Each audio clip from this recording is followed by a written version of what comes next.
presskonferensen. Vi ska presentera Sveriges Riksbanks pris till Alfred Nobels minne för 2023. Welcome to the Royal Swedish Academy of Sciences and this press conference where we will present Sveriges Riksbanks prize in economic sciences in memory of Alfred Nobel for 2023. In Swedish and then continue the presentation in English.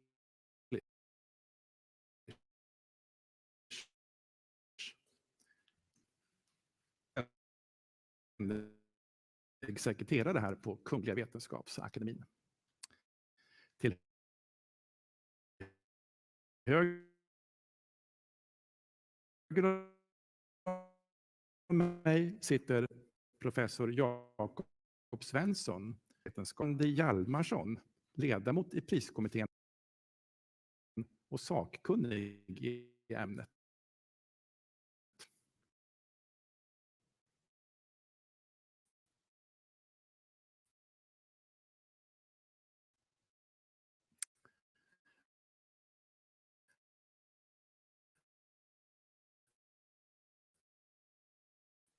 My name is Hans Ellegren. I'm the Secretary General of the Royal Swedish Academy, General of the Royal Swedish Academy of Sciences.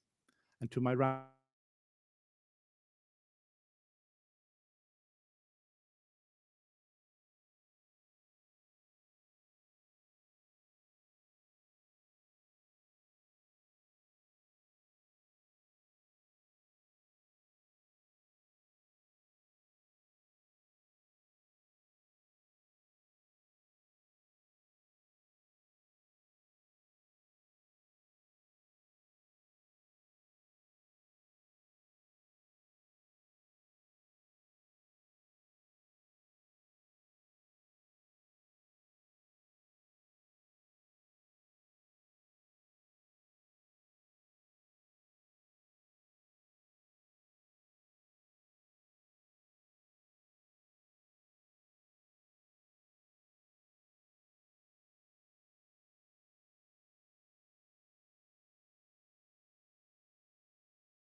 today, women earn on average about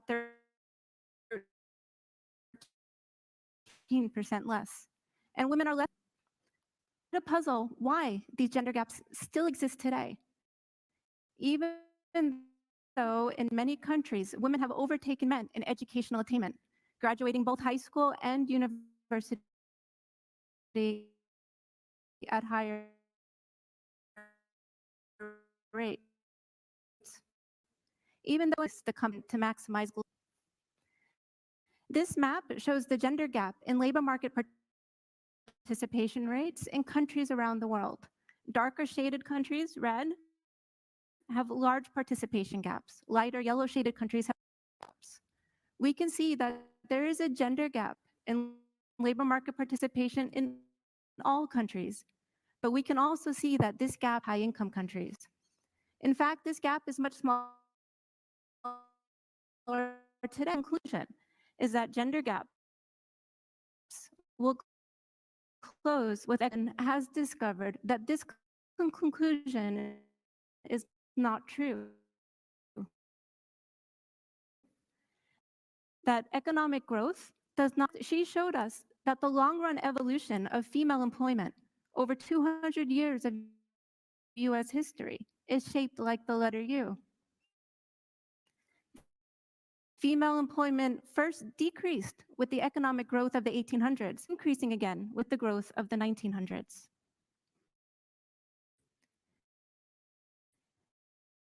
She also showed earnings did not of men, even though economic growth was contained, both slow and sporadic, punctuated in the 1980s, but also long periods where the gender gap in earnings hardly closed at all. This was true for much of the 1900s. Despite vast economic growth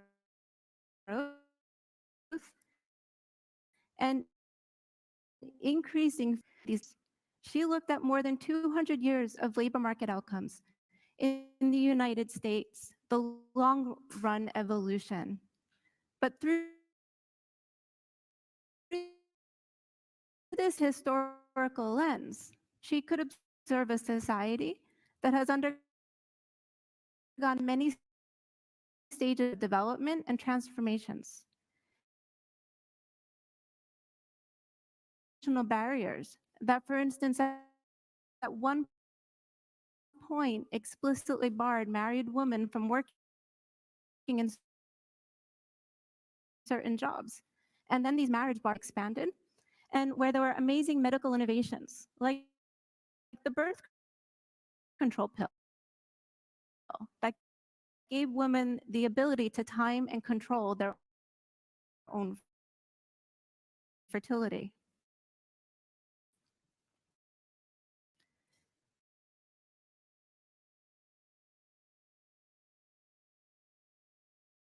Data did not exist. And for those years where these records do exist, this information was often missing for women. Occupations were only reported for men. So how did Claudia Golden overcome this missing data challenge? She had data sources and creative ways to use them to measure these unknowns.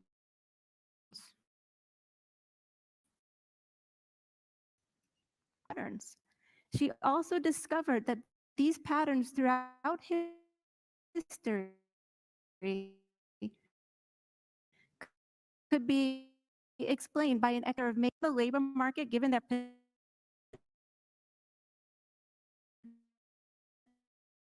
potential earnings across generations, but also, as highlighted by Claudia Golden, across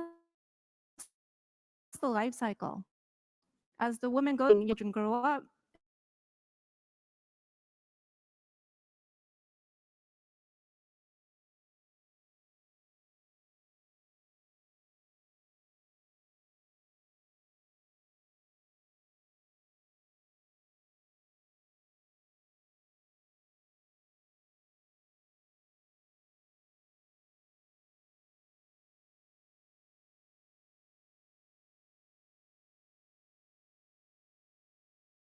by looking to the outcomes of generations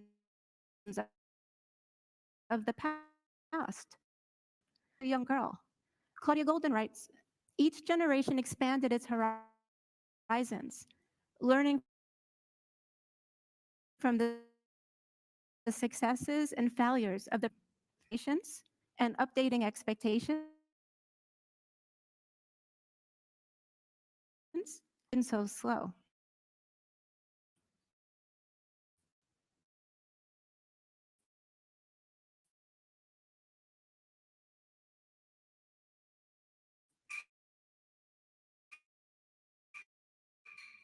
Surprising pattern, why female employment decreased in the industrialization. She can explain why the earnings gap hardly closed for much of the 1900s, despite continued economic growth and a large number of women returning to the labor market.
Connection there.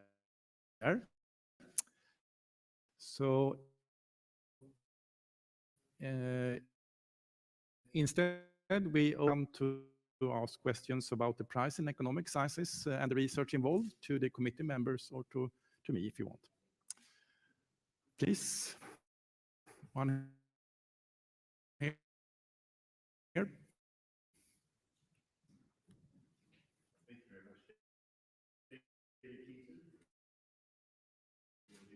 Reaction when you told her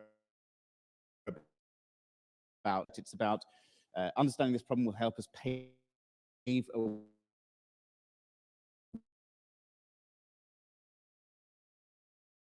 way forward. What is this gap even? I'm very, very glad.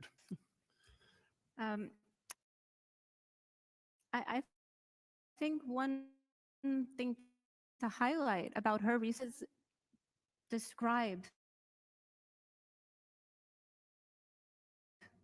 the problem or the gender gap. So she has demonstrated that the sources of the gender gap change over time, and understanding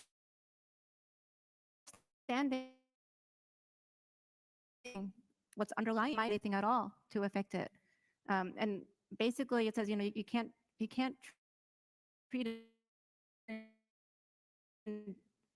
illness with a medication with a underlying foundation that has different policy implications in different countries and different contexts around the world, depending on the stage of development that they're at. Please.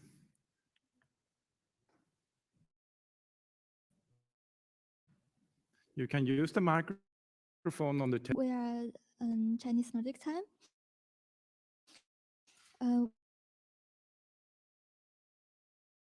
We see we have been through the Ukraine war in Ukraine and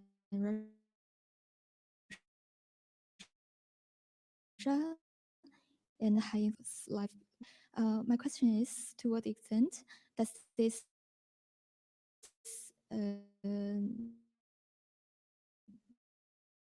being into consideration? Yeah, answer to that question is that it has not directly played in to the work of this is usually a process that takes time. And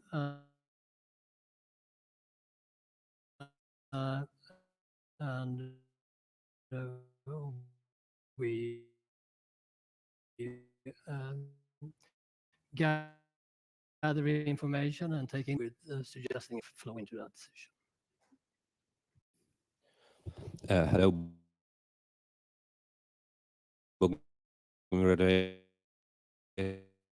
The crisis, and I want to ask, how does research actually tell us about the role of economic crisis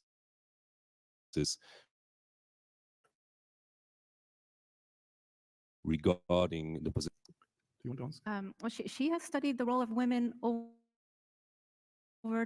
200 years.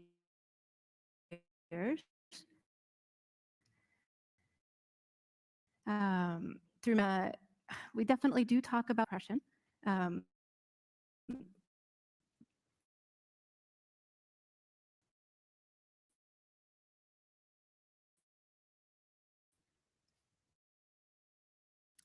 they were abolished, but it's not explicit. Her research is about the role of women throughout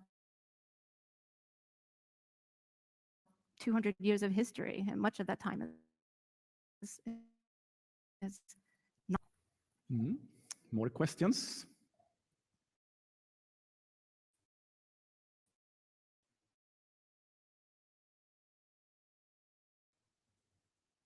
See contact with Professor Goldin? No?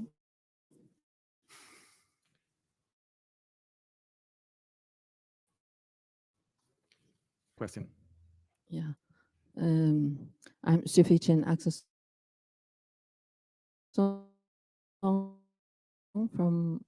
my understanding of her description about women's career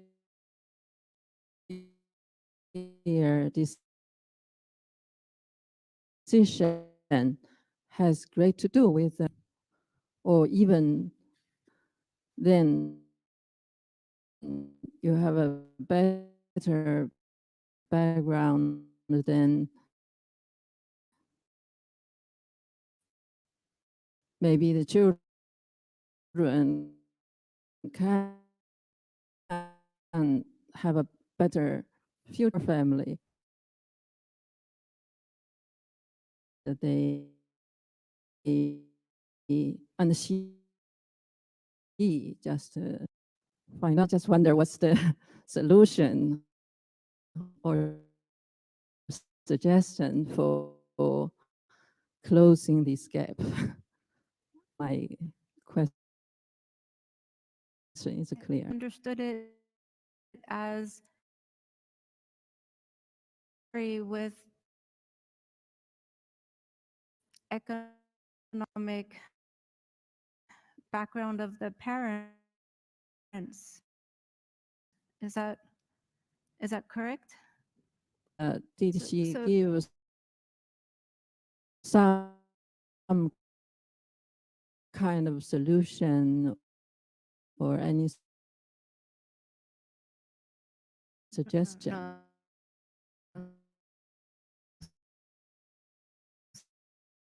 for this?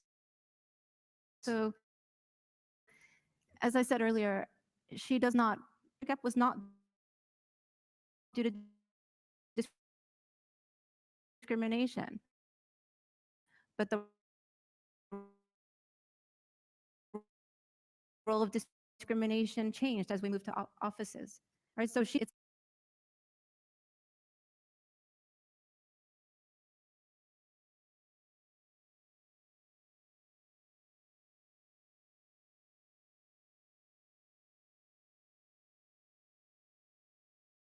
a complicated policy question, because if you don't know the underlying reason, a certain policy won't work.